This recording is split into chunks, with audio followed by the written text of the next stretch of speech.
It's going down in the DCSAA. Washington, D.C. is the home to some of the most talented student athletes in the nation. I'm talking about young men and young ladies who are getting it done both on the field as well as in the classroom, and we're here to showcase them. Whether we're talking about AZ Fudd, National Player of the Year out there at St. John's, or Caleb Williams, quarterback of Gonzaga who architected that amazing last-second victory over DeMatha. Or how about the proverbial Cinderella who never quite lost her slipper?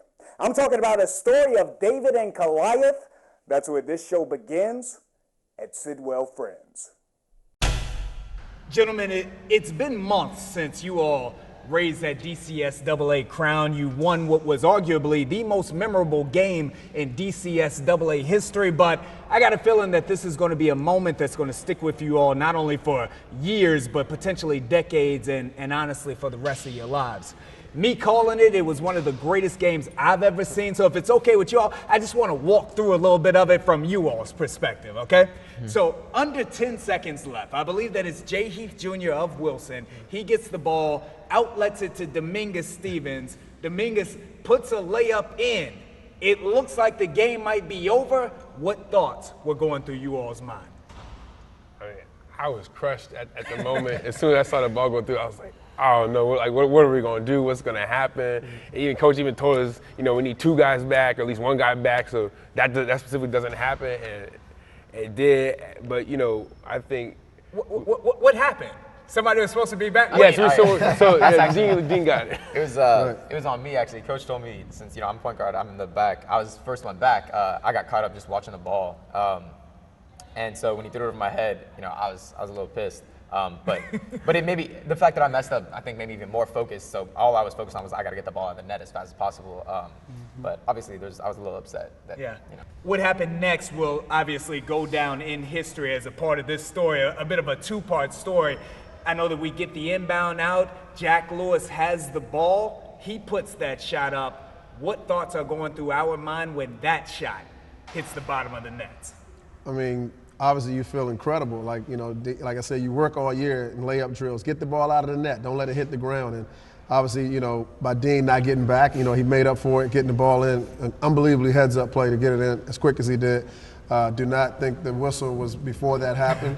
So I wasn't even really paying attention to the whistle. And so when I saw Jack hit the shot, I'm ready to celebrate, you know, just so proud of the players. And then I'm like, what's all this euphoria going that wasn't just celebration? And so when I saw them waving it off, you know, I couldn't believe it. Honestly, I was like devastated that they waved it off. And from my perspective in calling the game, I mean, I call it Sidwell wins. That's what I'm saying. Yep. Did you all on the court, did you hear the whistle? Were you aware in that moment that it had been a timeout was called?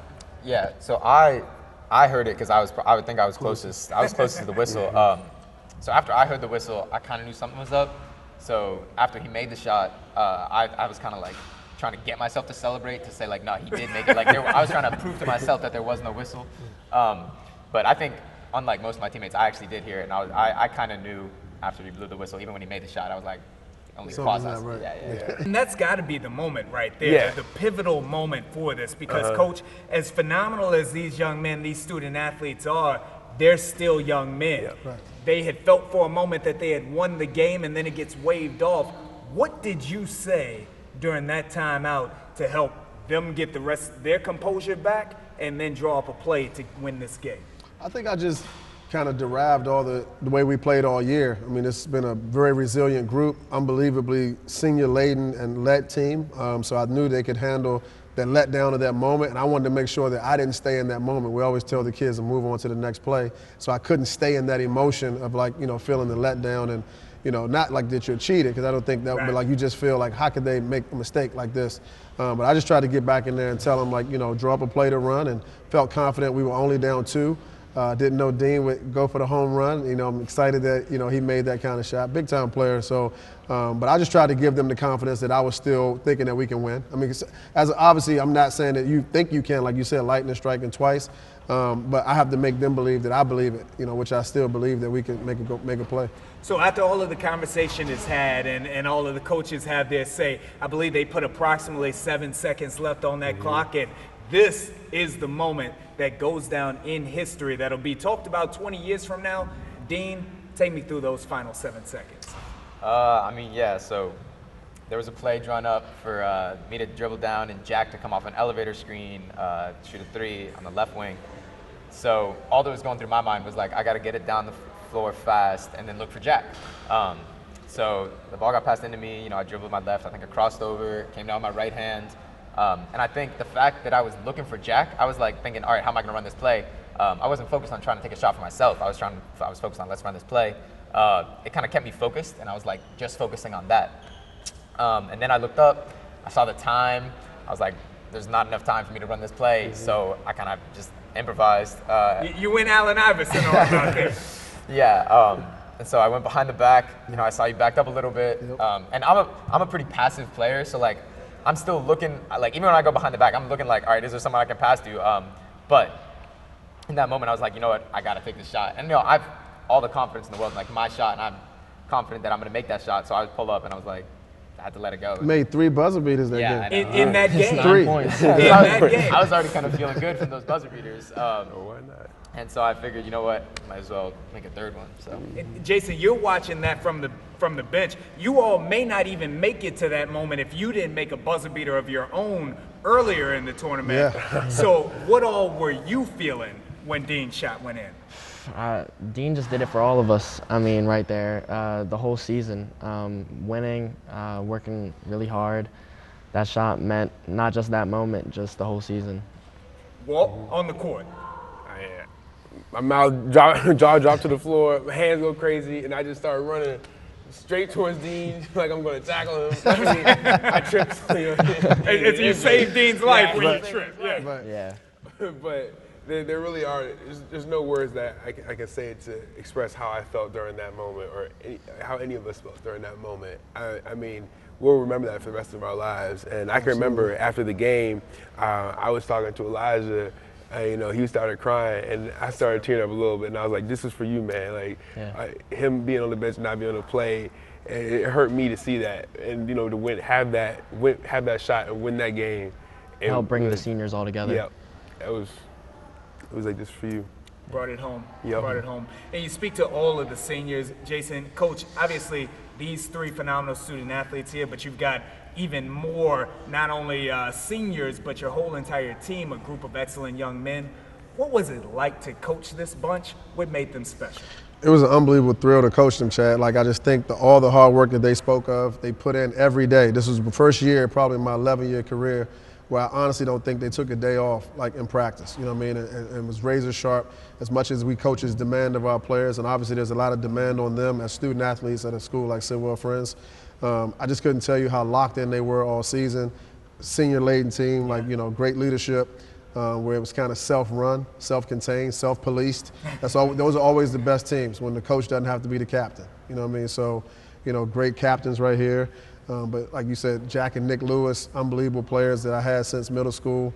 You know, just Elijah Williams being hurt this year, just what that meant for the team, but he never kind of faltered in like his leadership and what, you know, his passion for the team. And I think guys rallied around like his injury and wanted to play for him and play for each other. It was just really, you know, awesome to coach this team.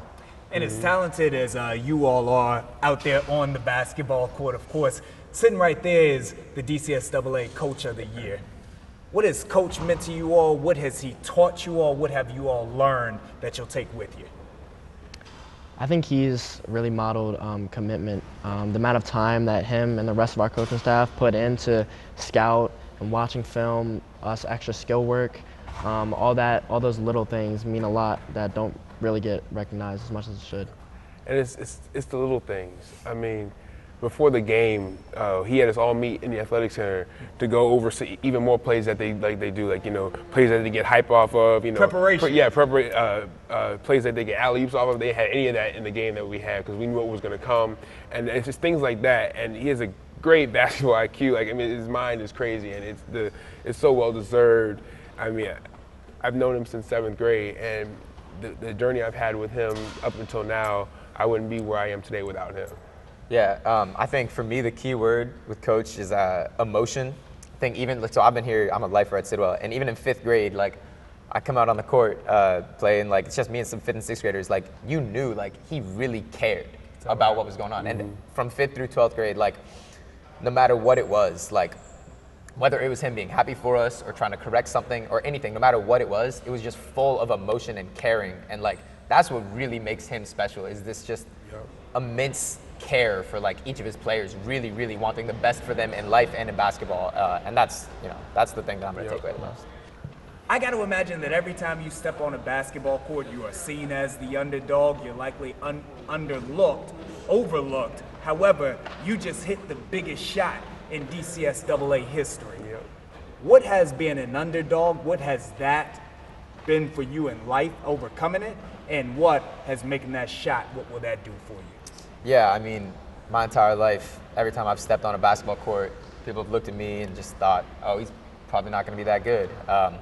And so that's definitely helped me have a chip on my shoulder and paved me to be the player and the person that I am today.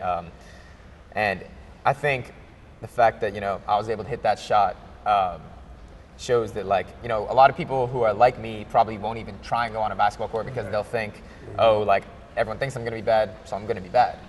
But I actually think it's kind of the opposite. The fact, like, I think of it as like a gift.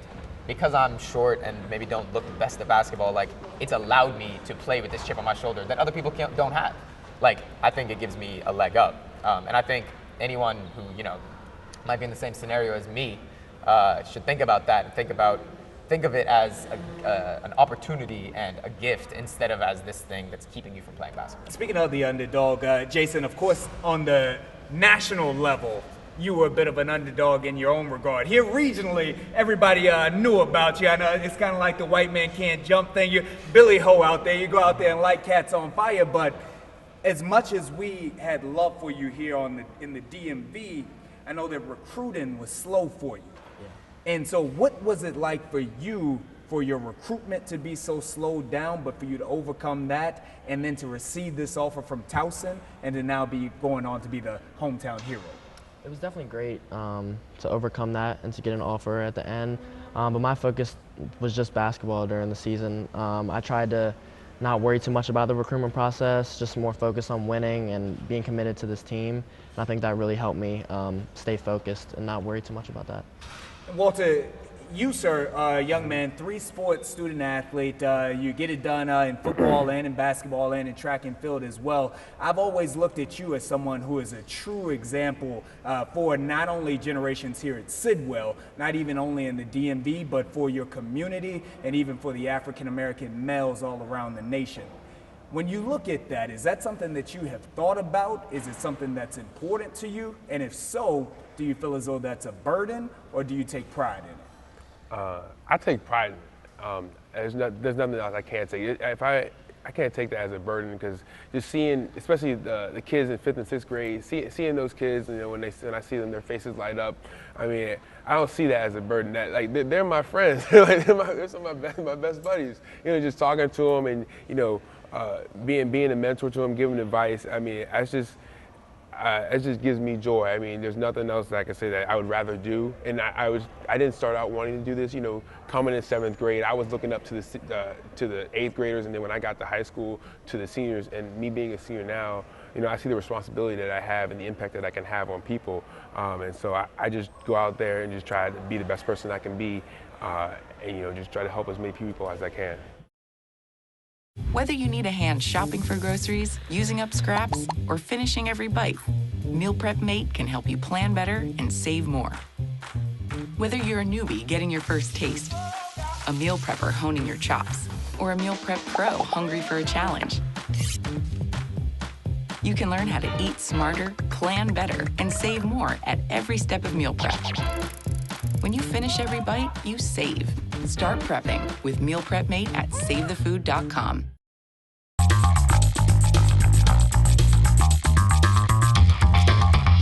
Another huge shout out to my peoples over there at Sidwell Friends, Mr. Dean Mavlish, Jason Gibson, and Big House, Walter Rouse. Joining me now, the man that makes all of this possible, Director Clark Ray. Hello. Clark. What's up, Chad? Thank you very much for joining the show, brother. Well, thanks for having me. Listen, we just watched the piece on Sidwell. You had a courtside seat for that, 2 buzzer beaters. What was going through your mind as a director as those moments were made? Man, I think that was probably one of the best high school basketball events that I've been a part of since we created the DCSAA in 2012. And the thing that I would like to just reiterate and emphasize is exposure and parity for our student athletes, especially those participating right here in the District of Columbia. As we look at it, of course, that was an amazing finish. We've had a couple of amazing finishes this year. It reminds me of that Gonzaga over DeMatha. They had the Hail Mary in the football game at the end. That was major as well. Better last-second finish. Sidwell, Gonzaga. Sidwell. No doubt. I mean, I think it is current. You look at it. Sidwell, because it happened twice. Sure. Lightning struck twice. It was amazing. It was amazing. You were there. I was there. You were on the call. I was on the call. You were. It was good for everybody Yes, involved. it was. 2 years ago, Wilson knocked off St. John's in your tournament, in the DCSAA tournament. This year, of course, this Sidwell team, they were able to knock off Wilson. That was something that was a bit of a Cinderella story. Not a lot of people saw that coming. In your opinion, that parody, those Cinderella stories, how does that affect your tournament? Is that good? It is good. I think it is good from the fact. I mean, look at this tournament. We've held this tournament since 2013, and not one repeat winner. Wow. Man, when we started, everyone said, "Oh, let's don't let the privates in. They'll dominate. They'll run away with it." There were those that said, "Well, you know what? I think we can do it. Why don't we do the city title format? City title." Yeah. I mean, teams from outside the District of Columbia coming in and claiming the championship is not a city title. We wanted to build something for district student athletes, and we've done that. And you just have to look at the parity. There's, again, going back, not one repeat. Not one repeat. And we have had some, it has been down to the wire in every tournament. Exciting, great basketball, and kids are getting exposure and going on to college, getting scholarships. I want to touch on what is a bit of a touchy topic here, okay? I've had my ear to the streets, and there are people within the media, those within the community, that would say that this Sidwell squad, that they were a team. They were student athletes who have been together for 4 or so years, and the team that they beat, Wilson, was a collection of talent. They had some transfer students that came in that helped to make up what was a very good squad in and of itself. In your opinion, the idea of transferring, is that beneficial to the student athletes? Is it beneficial to team sports? Is it beneficial to the league? Well, I think you have to take it on a case-by-case basis. Let's take a step back. Look at your analogy, what you just described. A private school as a team versus a public school that is built on transfers. That is the reverse of what is thought about throughout the country. I think you have to look at it in the sense of on a case-by-case basis. In the District of Columbia, we're school choice. Yeah. Wherever there's a seat that's open, that student can go and enroll. And, you know, again, what we've done at the state level is that we give the sending school the opportunity to sign a release. If the sending school signs a release and says a student is leaving school A to go to school B and it's not an athletic reason, then I'm going to probably grant that waiver. Sure. So we have to look at it. Are they transferring more than once? Are they transferring twice? And things to look at. But overall, on a case-by-case basis, and in the district now, I think that we're all about participation. I want our students to be able to play.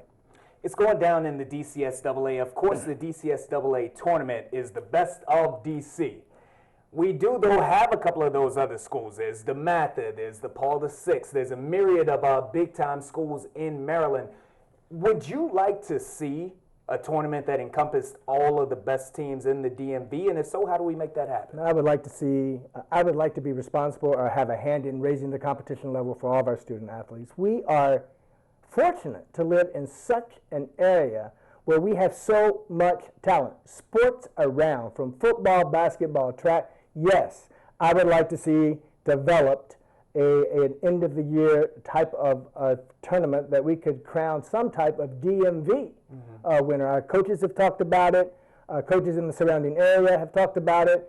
It's going to take thinking outside of the box. It's going to take moving away from some of the traditions if we can. But yes, it can work, and we're getting closer, I think. So I would like to see that. I think the district and our surrounding municipalities would like to see that. I would like Wouldn't you? I would like to see it as well. We got to make that happen. I tell you what, Ruquan Brown of Roosevelt, he's waiting right outside. I want to ask you about another student athlete, though, quickly. AZ Fudd, of course, National Player of the Year, both in Max Preps and as well as who was the other person they gave her the National Player of the Year? Gatorade, National Player of the Year. Yeah. She is dealing with an injury. We do wish her the best in that. But her accomplishments on the court and also in the classroom, what does that do for young ladies, female student athletes on the way? Look, I think that AZ Fudd is a once-in-a-lifetime student athlete in terms of skill level.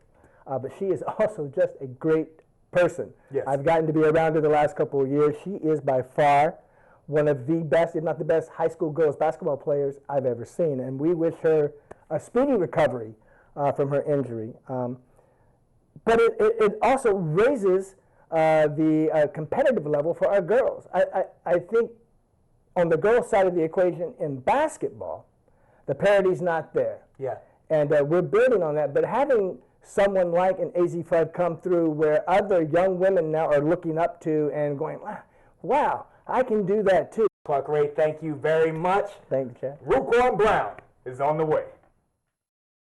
Operation Wonder Park is a go! There's nothing more powerful than imagination. Honey, have you seen my cell phone? But don't just imagine. My park came to life? Ooh, a plot twist. Use STEM to build. Create. She did it. And change the world. Who's with me? I'm more of a 2 feet on the ground kind of guy. Oh, it's gonna hurt tomorrow. If she can STEM, so can you.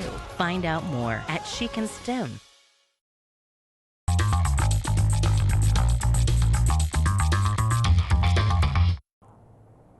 It's going down in the DCSAA. Look, I promise you that we are bringing a big-time student athlete into the studio, and we got him right now. My main man, Roosevelt's own Ruquan Brown. Yes, sir. Hey, welcome to the show, Ru. Thank you. Listen, man, I want to get you started here. You got the sweatshirt on right now. You are big-time on the football field, but first, I want to talk about what you're doing off of it. Love One. This is a clothing and apparel company that you've started. This is helping to get guns off of the streets in D.C. Tell me more about that, and most importantly, why'd you start it? Yeah, really, it's a nationwide thing. I had a teammate murdered in 2017 named Robert Arthur on the Roosevelt football team. It took a toll on me and a couple of my guys, and really the team. So we wanted to be proactive about ending gun violence and making sure that we didn't have to suffer issues like this anymore. I learned the game from my stepdad, who was murdered October 26th of 2018. He taught me the game, where I am and the offers and the fun that I'm having. He inspired that. And so I wanted to make sure that I could, again, be proactive about losing people that are close to us and that are important to us.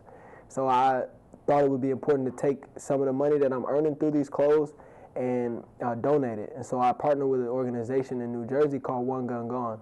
And what they do is they host gun buybacks, and they'll buy guns from people, and they use the guns that they bought and turn them into art. And so that's my way of keeping guns off the street to keep our loved ones safe, ultimately. As a young man, a teenager has enough things that they have to deal with, that they got to struggle with, high school, getting into college, etc. As a young black male out here in these streets, what effect does it have on you when you see such gun violence? It's terrible. It's hard to put into words. We lost another brother, Breon, a couple days ago, and that was tough. And my guys are calling me and telling me about it, and it's hard to even talk about. So as much as I would love to explain it to you, I can't. It's a feeling that is, there's really no words to explain it. I have several younger siblings, and I think about my little sister that grows up without a dad now. Most people might not know what that's like, but it's devastating because your parents are usually a very intricate role in your success or just your life, whether it's success or not. So to think about that is very devastating. As someone who is undoubtedly going places with their lives, you'll be going off to college, you're going to be a role model, you're going to be a mentor, people are going to follow in your footsteps, really whether you want for them to or not. What message do you have for those that are coming up behind you that are out there in the streets of Washington, D.C., nationwide right now, who may be on either side of that gun? Yeah. What message do you have? For me, it's to find your passion. Find what you love. Find what you would do for free. And once you find that, we have YouTube, we have mentors, we have teachers. You learn how to do that at the best of your ability. So you find your passion and you learn how to be the best at that, and you will succeed. Because people want genuineness and they want the best at their job. So if you can do your job with genuineness and be the best at it, you'll be unstoppable. Loved one, an excellent opportunity. Where can we find out more information? Where can we support the cause? I need myself a sweatshirt. Absolutely. No, you can definitely visit loveonecompany.com, but also at loveone.biz on Instagram.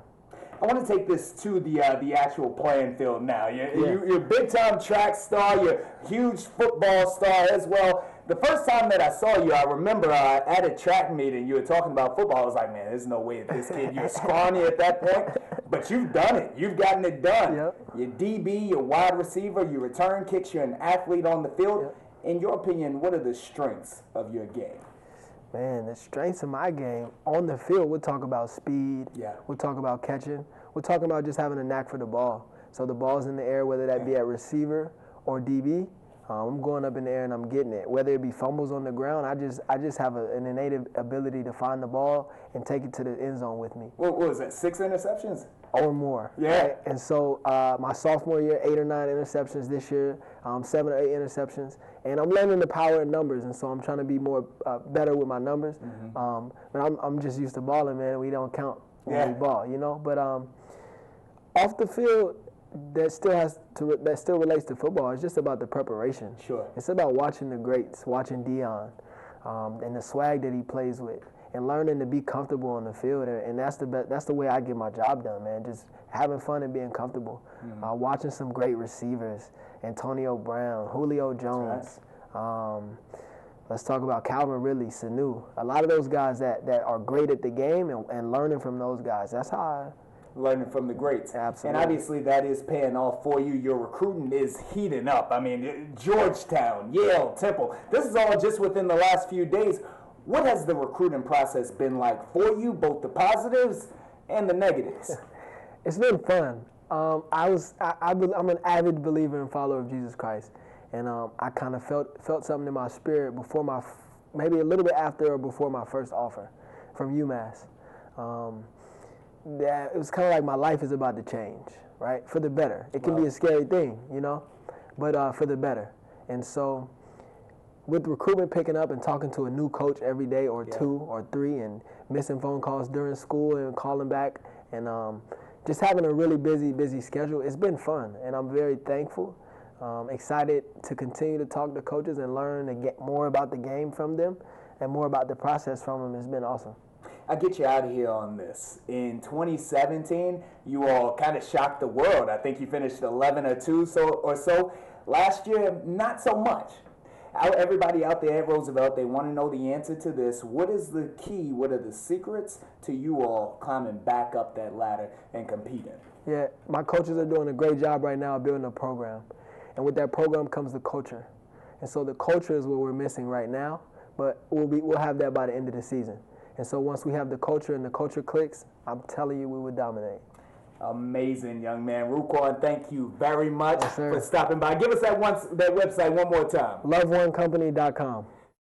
It's going down in the DCSAA. Want to thank each and every one of our guests today. Of course, Ruquan Brown, Clark Ray, and the young men at Sidwell Friends. Thank you all for tuning in.